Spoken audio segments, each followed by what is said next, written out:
عليكم ورحمة الله وبركاته. طلبة وطالبات الصف الثالث الإعدادي، خدنا مع بعض في الجزء الأول ازاي الدولة العثمانية ابتدت اللي هي تسيطر على الجزء الشرقي، وازاي اللي هي خدت مصر وخدت الشام وسيطرت على الدولة الصفوية والنتائج بتاعتنا، وليه انتصروا على المماليك، وكل ده اتعرفنا عليه في الجزء الأول معانا بالتفصيل في كل حاجة.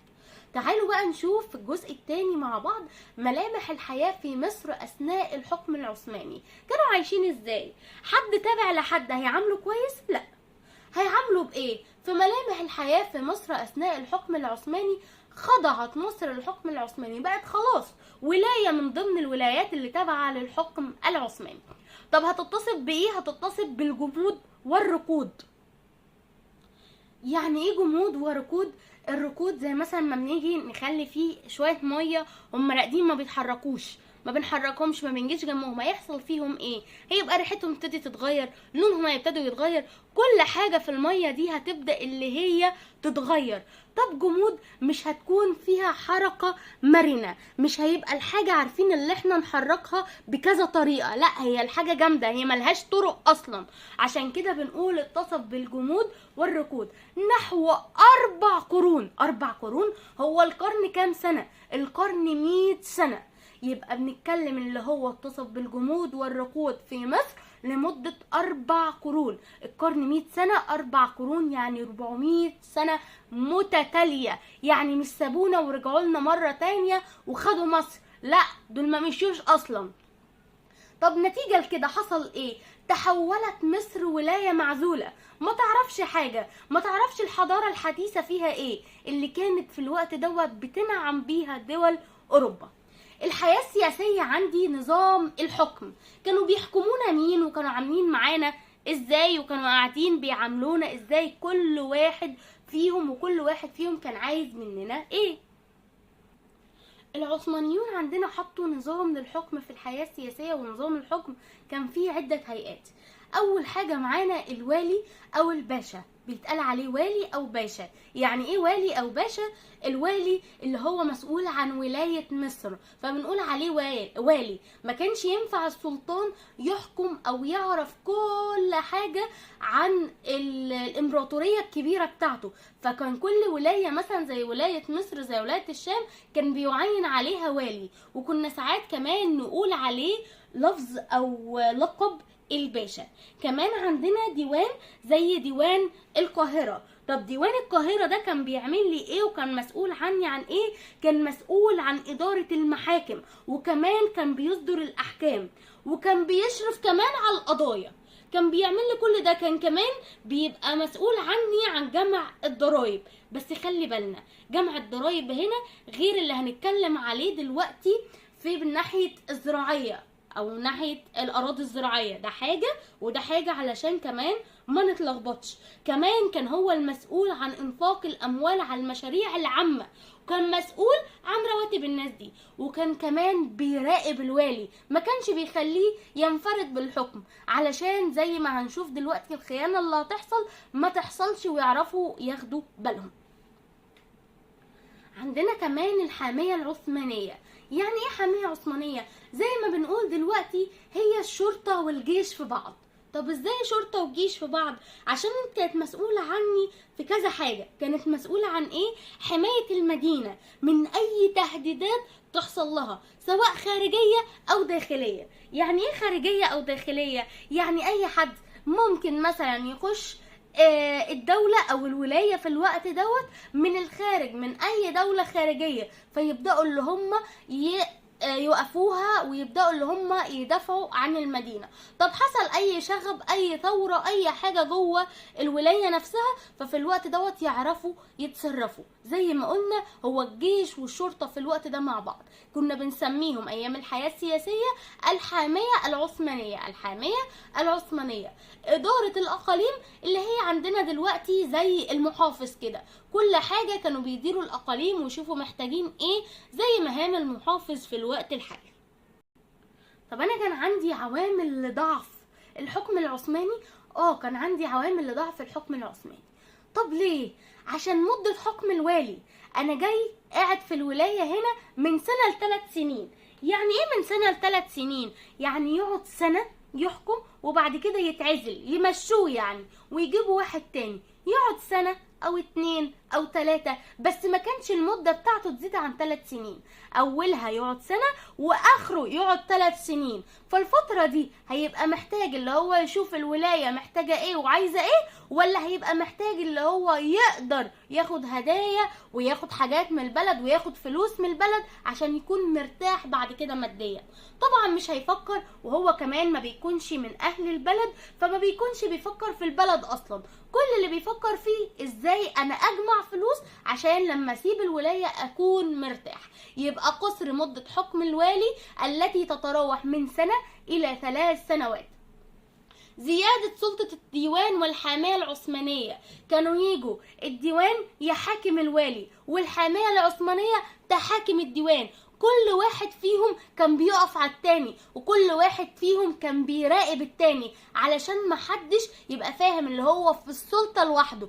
كل واحد من ال3 كان بيراقب بعض، فالوضع كان فيه بيخونوا بعض وما كانش فيه امان. فكل واحد من دول ما كانش بيعرف يشتغل كويس او يخلي الدولة او الولاية اللي هو ماسكها افضل ولاية. عندنا كمان حركة خيانة حصلت، هي حركة علي بيك الكبير.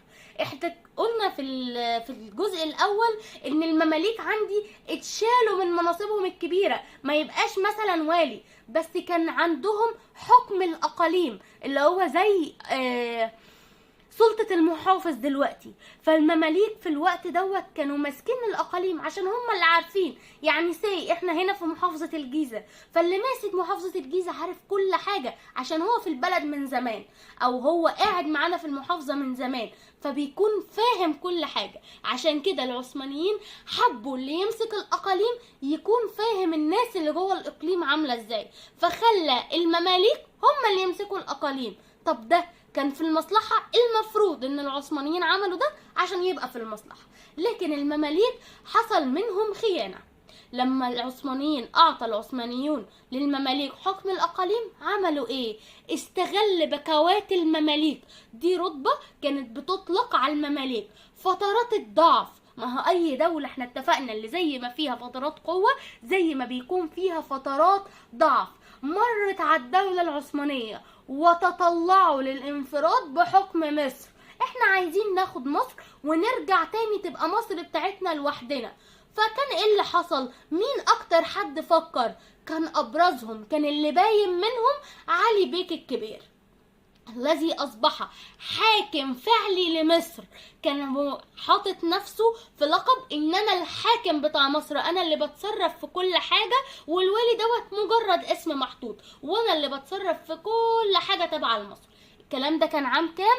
كان عام 1768. فعشان خاطر ما يبقاش في والي وانا الحاكم الفعلي بس، فانا كنت عايز استقل بمصر عن الدولة العثمانية خالص.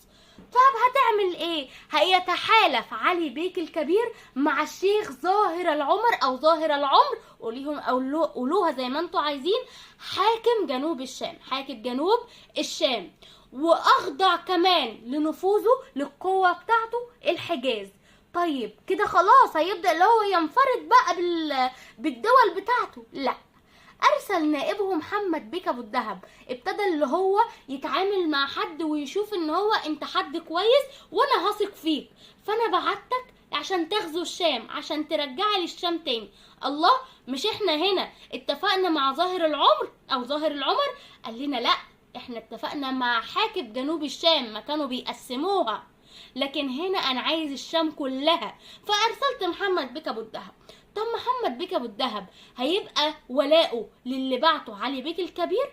لا، هو في الاول استطاع اللي هو يخش لحد دمشق، استطاع اللي هو يخش لحد فين؟ لحد دمشق، لكن هيبدأ اللي هو ينحاز للسلطان العثماني. ما هو مش ضمنه يرجع السلطان العثماني يحارب علي بيك الكبير يشيله. فهيعمل ايه محمد بيك ابو الدهب؟ يبدأ اللي هو يتفق ضد علي بيك الكبير مع السلطان العثماني، مما ادى الى عودة مصر تاني ولاية عثمانية تحت حكم شيخ البلد محمد بيك ابو الدهب. ما انا مش هسلمك للسلطان العثماني وانا مش هاخد حاجة. فخد حاجة اسمها شياخة البلد.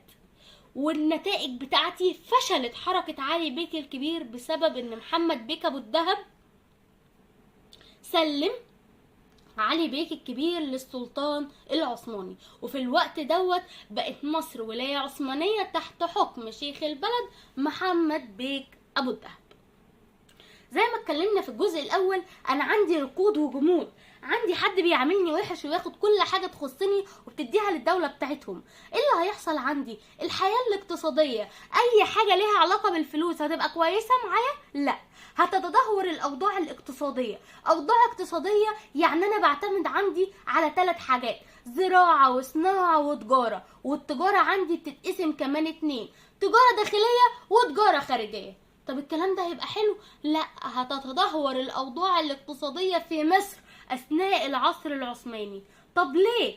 اصل كانت في الزراعه، كانت الارض الزراعيه ملكا للدوله العثمانيه ممثله في السلطان العثماني. لا، مش فاهمين يعني ايه؟ يعني السلطان العثماني كان بيشوف نفسه ان كل الاراضي اللي في الدوله دي بتاعتي، بس احنا بنقول ان ديت تابعه للدوله، لكن انا بتعامل معاها كانها اراضيه انا بتاعتي انا، محدش ليه اللي هو ياخدها ولا حد ليه اللي هو يتعامل فيها معايا. طيب هو بيتعامل معايا ازاي؟ بيتعامل معايا طب كويس؟ لا، الاراضي بتاعت الدوله وانا اللي بحدد لك انت هتزرع ايه، وكمان انا بفرض عليك ضرائب. ايه ده؟ ازاي يعني؟ طبقت الدولة العثمانية في الزراعة حق الانتفاع. يعني ايه حق الانتفاع؟ دي بتجيلي اللي احنا نكتبها تعريف: هو انتفاع الفلاح بزراعة الارض وليس له حق التصرف فيها. يعني حضرتك مالكش اللي انت تأجرها لحد تاني يشتغل فيها، مالكش اللي انت تبيعها، انت كل اللي ليك في الارض الزراعية بتاعتك اللي انت تنتفع بيها، تزرعها. بس تزرعها زي ما انت عايز؟ لا، تزرعها زي ما الدولة العثمانية والسلطان العثماني يؤمر، زي ما هو محتاج اللي يتزرع في الأرض ليه هو، للأستانة اللي هي بتعتبر عندي هي عاصمة الدولة العثمانية. يبقى حق الانتفاع هو انتفاع الفلاح بزراعة الأرض، هتزرعها ماشي، وليس له، مالكش حق التصرف فيها، مالكش اللي انت تتصرف. طب حق الانتفاع ده كان بموجبه ايه اللي بيحصل؟ كان بموجبه يقوم الفلاحون بزراعة الأرض عن طريق التكليف. يعني ايه تكليف؟ يعني هتزرع لي الأرض بس بالطريقة اللي أنا عايزها، هتزرع المحصول اللي أنا عايزه، قطن بقى، رز، ذرة، اللي أنا أقوله لك تزرعه، وكان لا يحق له التصرف فيها، مالكش اللي انت تتصرف في أي حاجة. طب النظام الالتزام تم تطبيقه مع ضعف الدولة العثمانية. الدولة عندي ابتدت اللي هي تضعف، ما تبقاش زي الأول. امتى؟ في منتصف القرن ال17 الميلادي ابتدت الدنيا تضعف في الدولة العثمانية، فطبق عندي نظام الالتزام. يعني ايه نظام الالتزام؟ ويعني ايه كلمة ملتزم اصلا؟ الملتزم هو احد رجال الطبقة الثرية. طبقة ثرية يعني حد غني يتعهد بجمع الضرائب. لا، يعني ايه؟ يعني دلوقتي الارض اللي هي اصلا ملك للدولة بيفرض على الفلاح ضريبة على الحاجة اللي هو عايزه يعملها، عايزه يزرعها، ويبدأ اللي هو يطلبه. طب الطبقة الثرية مالها بالكلام ده؟ يجي يقول للدولة العثمانية ايه؟ الراجل الثري الغني اللي معاه فلوس ده يجي يقول لهم انتوا عايزين كام ضرايب؟ عايزين 2000 جنيه من الفلاحين كلهم؟ اتفضل اهو، ادي ال2000 جنيه اللي انت عايزهم. طب ومقابل ده ايه؟ سيبني انا مني للفلاح. طب معنى كده ان الراجل الثري ده عامل يا عيني على الفلاح المظلوم؟ لا، هو ادى 2000 جنيه للسلطان العثماني، بس يلمهم بقى بتعذيب وبفلوس اكتر. انت لمتهم 2000 وديتهم للسلطان العثماني، انا بقى لمهم الفلاحين زي ما انا عايزه، 10000 15,000 20,000 على حسب ما يجيلي دماغي، وعلى حسب انا عايز فلوس قد ايه ترجع لي بسبب ال2000 جنيه اللي انا دفعتهم للسلطان العثماني. يبقى مين هو الملتزم؟ هو احد رجال الطبقة الثرية، راجل غني كان يتعهد بجمع الضرايب. انا هاخد الضرايب من الفلاحين بس بعد ما ادفعها مقدما للسلطان العثماني. ففي الوقت دوت انا بفرض عليك ضرايب، وانا اللي بقول لك تزرع ايه، وانا مش مخليك اصلا ولا في ميه عدله، ولا بعمل لك سدود، ولا بحفر لك ترع. هتعرف تزرع؟ طبعا لا. يبقى تدهورت الزراعه المصريه واحوال المجتمع الريفي في عهد العثمانيين، الدنيا هتبوظ. طب ده ليه؟ بسبب اثقال الفلاحين بالضرايب. انا عمال بضربك وبهينك وباخد منك فلوس على حاجه انا اللي امرك تعملها، يبقى انا بثقل عليك، بحط عليك حاجات كتير. اثقال الفلاحين بالضرائب المفروضه على الاراضي الزراعيه، شدة تعسف وظلم الملتزمين. الملتزم بيتعامل معاهم وهو بيلم الضرائب بطريقة وحشة، لدرجة ان هو كان بيجلدهم ويضربهم عشان خاطر ياخد منهم فلوس هي مش معاهم اصلا. يبقى شدة تعسف وظلم الملتزمين في جمع الضرائب. عدم اهتمام الطبقة الحاكمة، الطبقة السلطان العثماني مش همه اصلا اي حاجة في تنظيم الري. انا عشان خاطر تزرع الارض والارض تبقى كويسة لازم اعمل لك سدود علشان خاطر المية ما تبداش تعلى فتغرق المحصول، ولا كان بيفرق لهم. لازم ان انا احط لك ترعة دي اللي بتسقي الارض من الجنبين، لازم اعملها لك علشان يبقى فيها مية وتعرف تزرع، ولا كان بيهمهم كل الكلام ده. يبقى تدهورت الزراعة المصرية وأحوال المجتمع في عهد العثمانيين بسبب إثقال الفلاحين بالضرائب المفروضة على الأراضي الزراعية، شدة تعسف وظلم الملتزمين في جمعهم للضرائب، عدم اهتمام الطبقة الحاكمة بتنظيم الري أو إقامة سدود وحفر ترع. طب الصناعة، مفيش زراعة يبقى الصناعة وحشة. ليه؟ عشان الزراعة انا باخد المنتج، ابدأ ان انا اطلع من القطن، ابدأ اطلع منه خيط، وابدأ ان انا اصنع. طب انا ما عنديش، انا الدنيا عندي متدهورة، هعرف اصنع حاجة من القطن ده اذا كانوا بيزرعوا اصلا قطن؟ لا، ما فيش الكلام ده. طب هعرف ان انا اخد الحاجة اتاجر بيها؟ طب هتاجر بايش حال اصلا مفيش حاجة نصنعها عشان تتاجر بيها؟ فالدنيا واقعة. طيب عندنا ايه كمان؟ انا كمان ما عنديش حرفيين. تعالوا نتكلم في الصناعة وهفهمك يعني ايه ما عنديش حرفيين ويعني ايه حرفيين اصلا. الصناعة عندي تأخرت الصناعة في العصر العثماني بسبب ايه؟ تدهور الزراعة. الدنيا بايظة عندي في الزراعة فما عنديش حاجة صنعها. انتقال الحرفيين والصناع المهرة الى الأستانة عاصمة الدولة العثمانية. يبقى الأستانة عاصمة الدولة العثمانية، ودي بتيجي في المحافظات نقط عاصمة الدولة العثمانية هي الأستانة. طب الحرفيين، احنا اتفقنا في الجزء الاول واحنا بنتكلم عن الحرف بتاعتنا ان يجي حد ياخد بيتك ويقول لك اختك او اخوك اللي بيذاكروا لك هنبدا اللي احنا ناخدهم منك ونوديهم على طول، مش هنرجعهم لك تاني، هنوديهم مثلا اوروبا علشان خاطر احنا محتاجينهم يذاكروا للناس هناك. انت هتعرف تذاكر؟ طبعا لا. طيب ماما كانت بتصنع لي اكل في البيت، بابا كان بيعمل لي اكل في البيت، ابتديت اقول لك لا والله انا هاخد بابا وماما سفرهم اوديهم عندي الأستانة علشان انا محتاج حد يعمل لي صناعه حلوه كده، كرواسونات واكل وبيتزات وحاجات حلوه، فمش هخليها عندك. طب حضرتك هتعرف تاكل حاجه عدله؟ لا، هيعرف يصنع عشان ماما او بابا يبيعوها في المحل بتاعهم؟ برضو لا. انا ولا عندي حد يعمل لي حاجه كويسه ولا عندي صناعه، ما عنديش صناع اصلا انا وديتهم الأستانة. ففي الوقت دوت الصناعه عندي هتبقى كويسه؟ لا. طب ما تيجوا نشوفها. اصبحت الصناعات يدويه بسيطه، ما عنديش صناع، ما عنديش حد عارف، زي مثلا اللي بيعملوا دلوقتي القلل وبيعملوا الكلام دوت وبنشوفهم على التيك توك. لو الناس ديت ما بقتش موجوده والآلة بتاعتهم خدوها وهما ماشيين، هنعرف نعمل الكلام ده؟ هنمسك شويه طينه نحاول اللي احنا نلفهم زي ما هما بيعملوا؟ مش هنعرف نعملهم. طب في الوقت ده ايه اللي هيحصل؟ في الوقت دوت الصناعه هتبقى بايدينا. طب الصناعه اليدويه هتبقى حلوه؟ هتبقى رديئه. يبقى تاني الصناعة هتتأخر. ليه؟ بسبب تدهور الزراعة، انتقال الحرفيين والصناع المهرة إلى الأستانة عاصمة الدولة العثمانية. أصبحت الصناعات يدوية بسيطة وكانت رديئة. طب بنتكلم بعد كده في التجارة.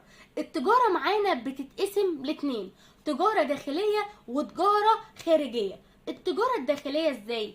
اول حاجة تدهورت وكسدت التجارة الداخلية في مصر بسبب تدهور الزراعة والصناعة.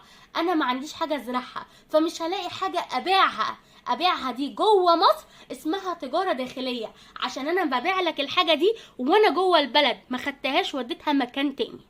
فبسمي التجاره دي تجاره داخليه، عندي هنا لسه موجوده ما خدتهاش وديتها مكان تاني. يبقى تدهور الزراعه والصناعه، فمش هلاقي حاجه ابيعها، ولا حد بيصنع حاجه عدله تتباع، ولا الاقي عندي زراعه حد بيزرع فاخدها ابيعها.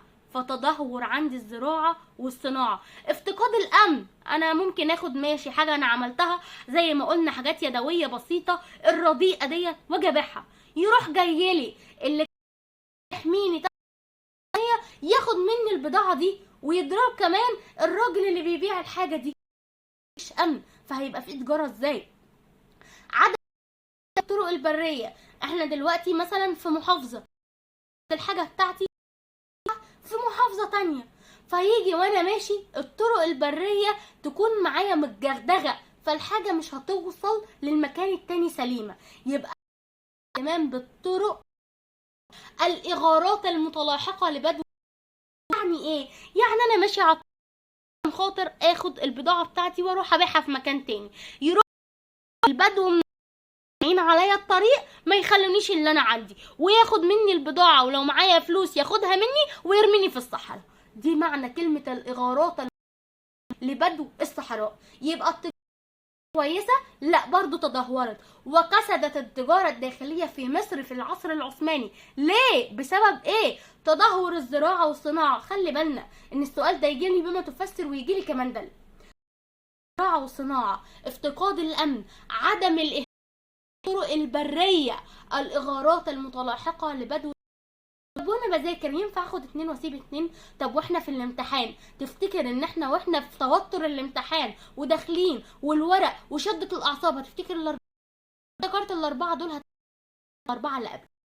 فبنخش حافظين ومذاكرين وفاهمين الاربعه عشان لو دخلنا 3 ما نبقى وعادي هتتحسب لنا بدرجه كامله. طب لو انا اصلا داخل حافظ كل واحده هخش اكتب واحده، حضرتك هتاخد الاجابه كامله او هتاخد درجتك؟ هتاخد درجتك كامله، هتاخد النص، ممكن كمان سؤال 2.5 أو 3 على حسب توزيعة الورق، حضرتك ممكن تاخد 1. احنا بنتكلم هم كلهم وفاهمينهم كلهم وحفظناهم كلهم.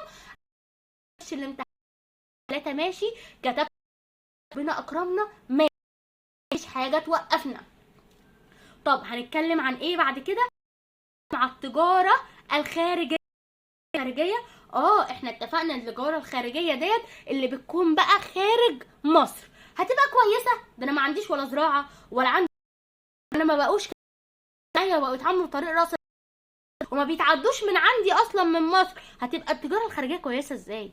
يبقى التجاره الخارجيه تدهورت التجاره الخارجيه في مصر اثناء العصر العثماني بسبب تحول الطريق التجاري بين الشرق والغرب الى طريق رأس الرجاء الصالح.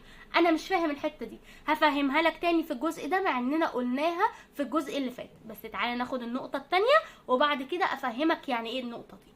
منح الدولة العثمانية الامتيازات الأجنبية للدول الأجنبية. أنا دلوقتي ما عنديش صناعات عدلة في مصر، بس أنا عندي الفلاح بيزرع اللي هو عايزه، مش اللي هو عايزه الفلاح، اللي الدولة العثمانية عايزاه. فنبدأ نعمل إيه؟ ناخد أجود أنواع القطن اللي بتتزرع عندي في مصر، ويروح الباشمهندس واخدها موديها عنده في الدولة العثمانية في الأستانة، ويروح مرجعها لي هدوم. فيجي اقول لك انا هبيعها لك مثلا، خدت القطن من عندك ببلاش، بس انا هاجي ابيع لك الهدوم هنا ب100,000 زي مثلا يعني.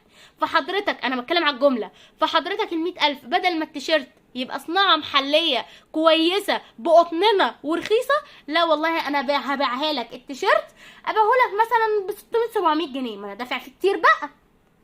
وكمان اميز لك المنتج. يعني ايه اميز لك المنتج؟ يعني حضرتك عندك شاي بس الشاي اللي عندك وحش، هخلي لك اللي انا ابيع لك الشاي بتاعك هنا بتاع مصر ابيعه لك ب100 جنيه، واجيب لك شاي مغلف وكويس وشكله حلو وجوده حلوه وابيعه لك ارخص علشان خاطر ما بيفرضش عليه ضرايب. ففي الوقت دوت حضرتك هتشتري انهي فيهم؟ هتشتري الغالي بتاع منتج بلدك وهو وحش، ولا تبدأ تشتري الحاجة الرخيصة ومنتج كويس عشان هو مش مضاف عليه ضرايب زي اللي بيضيفها عندنا هنا في مصر؟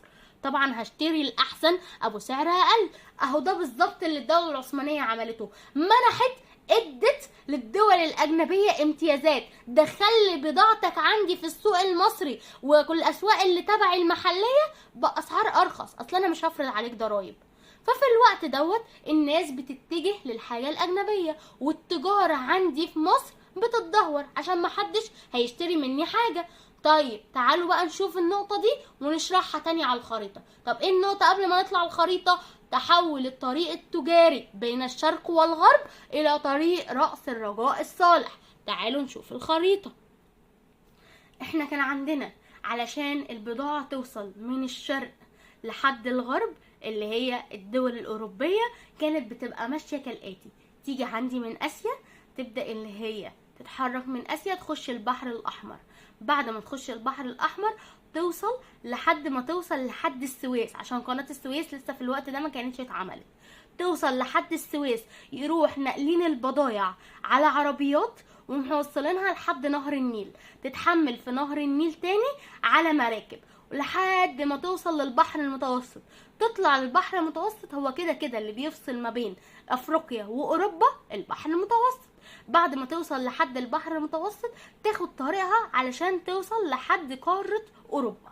فده كان الطريق اللي كانوا بيستفادوا منه وكان بيجيب فلوس.